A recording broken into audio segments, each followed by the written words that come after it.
কোথায় স্বাচ্ছন্দ্য বোধ করেন, সংসদে কথা বলতে না টকশোতে? কারণ আপনার টকশোর বক্তব্য আলোচিত, সংসদে তো কোনো আলোচিত বক্তব্য শুনলাম না। আপনাকে কি সংসদে কথা বলতে দেয়া হয় না? সেখানে কি আপনি স্বাধীন না টকশোতে স্বাধীন? না, আসলে সরকারি দলের তেমন কথা বলার কিছু থাকেও না। সংসদে কথা বলার থাকে যা বিরোধী দলে, যেটা জনগণ খুব ভালোভাবে ওটাকে মানে লুফে নিতে পারে। তো সরকারি দলের ওই ৭১ বিধি আর কয়েকটা আপনার আইন কানুন, যেটা সিনিয়র সদস্যরাই করেন, তো ৭১ বিধি আর দু একটা বিধি ছাড়া আর তেমন কিছু থাকে না। সো আর আরেকটা জিনিস, সংসদে তো আপনি এক ধরনের বলেই গেলেন বিরোধী দল ছাড়া। বিরোধী দল যেমন প্রত্যেকটা বাজেটের সঙ্গে ছাঁটাই প্রস্তাব, এইটার জন্য সমালোচনা প্রস্তাব, বিভিন্নভাবে কথা বলে। তো আমাদের তো ওইটা নাই। টকশোতে যেটা হয়, আলোচনার প্রেক্ষাপটে নতুন আলোচনা বের হয়ে আসে, সেটার উত্তরটা তড়িৎ দেওয়া যায়। এটা অবশ্যই ভালো লাগার কথা, খারাপ লাগার কথা না। কারণ প্রত্যেকটা দুইজনের উচ্চবাচ্য কথা হয়, নর্মাল কথা হয়, গবেষণামূলক কথা হয়, কিছু শেখা যায়, কিছু সাপ্লাই দেওয়া যায়। এই যে ব্যালেন্সটা, এই ব্যালেন্সটা নট ব্যাড।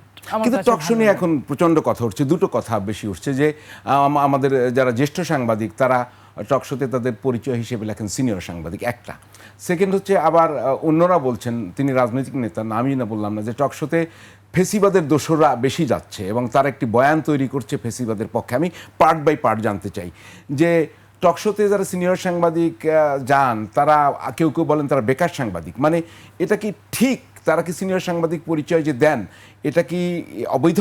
আপনার বিশ্লেষণটা আমি জানতে চাচ্ছি। একজন সিনিয়র সাংবাদিক হতে পারে তার এই মুহূর্তে জব নাই, কিন্তু সিনিয়র সাংবাদিক এটা তো কোনো আপনার অসত্য না। আমি ধরেন যখন এমপি ছিলাম না, আমি আজকেও একখানে লিখতে গিয়ে আমি সাবেক সংসদ সদস্য লিখে ফেলেছি, কারণ বহু বছর এটাই লিখা হতো। সো এটা তো একটা, এটাই পরিচয় হতেই পারে। সো সিনিয়র সাংবাদিক তো সিনিয়র সিটিজেন হলে সিনিয়র সাংবাদিক কেন হতে পারে না? মানুষের মেধাটা যদি ঠিক মতো কাজ করে, সাপ্লাইটা যদি ভালো মতো দিতে পারে, কেন সে যাবে না? তো এটা আমি ইলিগাল মনে করি। হয়তো অনেকে চাকরি থাকলেও কিছু আসে যায় না, কারণ আপনাদের সাংবাদিকতার মধ্যে এরকম বলা নাই যে এই সাংবাদিকতা করে এই কথা বলা যাবে না। না থাকলে কি সিনিয়র সাংবাদিক পরিচয় দিতে পারবে কি পারবে না? অবশ্যই পারবে। সে সিনিয়র এবং সাবেক সঙ্গে আপনারা যদি যোগ করতে চান সাবেক সিনিয়র পর্যন্ত সে গিয়েছে। ধরেন একটা সংবাদের আপনি চিফ রিপোর্টার, তাকে আমি অবশ্যই সিনিয়রই বলবো। আপনার একজন সম্পাদক, সহ সম্পাদক, তাদেরকে আমি অবশ্যই সিনিয়র বলবো। যে 20 বছর সংবাদপত্রে চাকরি করেছে, তাকে তো আর জুনিয়র বলার কোনো কারণ নাই। তো সে যদি টকশোতে আসে, কেন আমি বলবো? নাসিরউদ্দিন পাটোয়ারি, এনসিপির, তার বক্তব্যটা আমরা দেখালাম না, যদি সুযোগ হয় ব্যাকগ্রাউন্ডে আমরা দেখাবো। উনি বলছেন যে টকশোতে যাচ্ছে কারা, এই কথিত সিনিয়র সাংবাদিক, সাবেক সাংবাদিক ইত্যাদি বলে, এবং বলছেন সেখানে সব ফেসিবাদের দোসরদের নিয়ে আয়োজন করা হয়। তো আপনার কি অবজারভেশন? আপনিও তো টকশোতে যান, সবই কি ফেসিবাদের বয়ান উৎপাদন করতে যায়? আপনিও কি তাই করেন? আমি একটা কথা বলি, কেউ যদি বয়ান উৎপাদনও করতে যায়, আপনি তো কণ্ঠের স্বাধীনতা দিয়েছেন। বাংলা কিউআর, যেখানে নগদ পেমেন্ট সেখানে। সারা দেশে 10 লাখেরও বেশি মার্চেন্টে নগদে পেমেন্ট করুন খুব সহজে। আপনি কণ্ঠের স্বাধীনতা দিয়েছেন। সে যদি কাউকে ধারণ করে যে এটা তার 10টা বদগুণ আছে, এটার সঙ্গে তার একটা ভালো গুণ আছে, এটা যদি কেউ বলে এবং বদগুণগুলো যদি স্বীকার করে, আপনি তাকে কোনভাবে দুষবেন?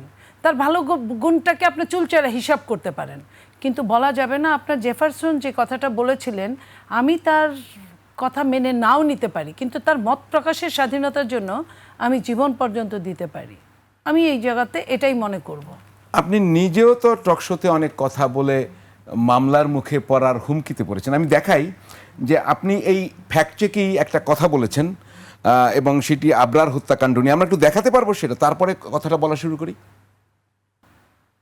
তারা ওই হেলমেট পরা যে ছাত্রলীগ হেলমেট বাহিনী বলি আমরা, ওটা কিন্তু এখন আসলে ছাত্রলীগ ওরকম ছিল না, ছিল কিন্তু শিবিররাই হেলমেট পরে নিজেদেরকে গোপন রেখে এই কাজগুলো করেছিল। হেলমেট পরে শিবিরকেই মারছে তারা। শিবির অসংখ্য জায়গায় আক্রমণের শিকার হয়েছে। আমি যদি বলি একটা প্রমাণ যদি আমি দেই যে শিবির অসংখ্য জায়গায় আবরার যে মারা গেল, প্লিজ বলতে দেন। আবরারকে মেরেছে যারা, আবরার ফারাতের আসামিদের উকিলের নাম হচ্ছে শিশির মনির।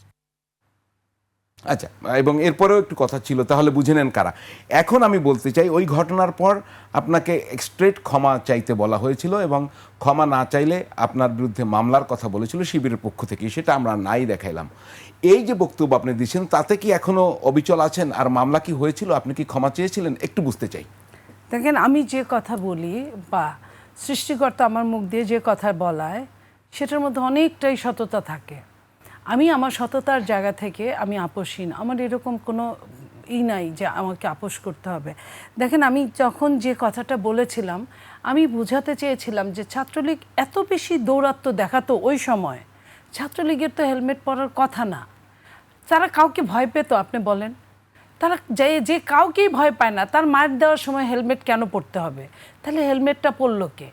গেল এইখানে আমি যখন কেঁচো খুঁড়তে সাপ বের হলো, যখন আসামিদের খবর নিতে গেলাম, আসামিদের পরিবারের সবই বিশেষ একটা দলের অনুরক্ত।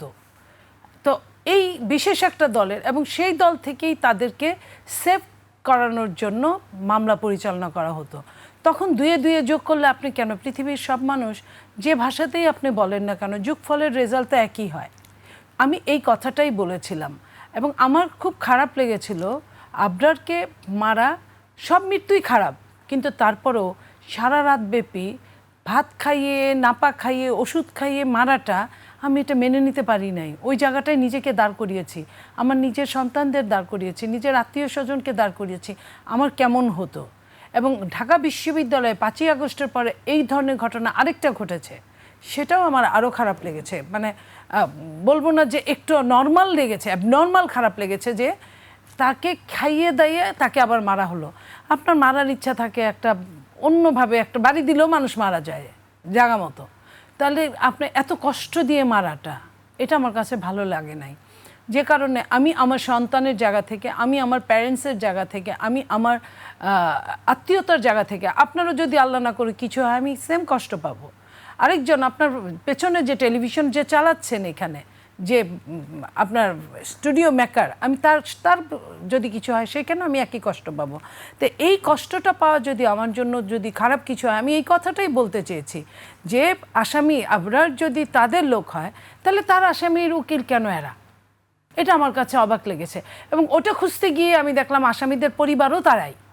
এবং ওইটা খুঁজতে গিয়েই তখন আমার মনে হলো যে ছাত্রলীগ যুবলীগ যে অত্যাচার করেছে সারা বাংলাদেশে, সেই অত্যাচারের সাথে হেলমেটটা মানায় না, শুনবো, লুঙ্গিটা মানায় না। এই জিনিসটাই আমি বলতে শুনবো। চাইছি।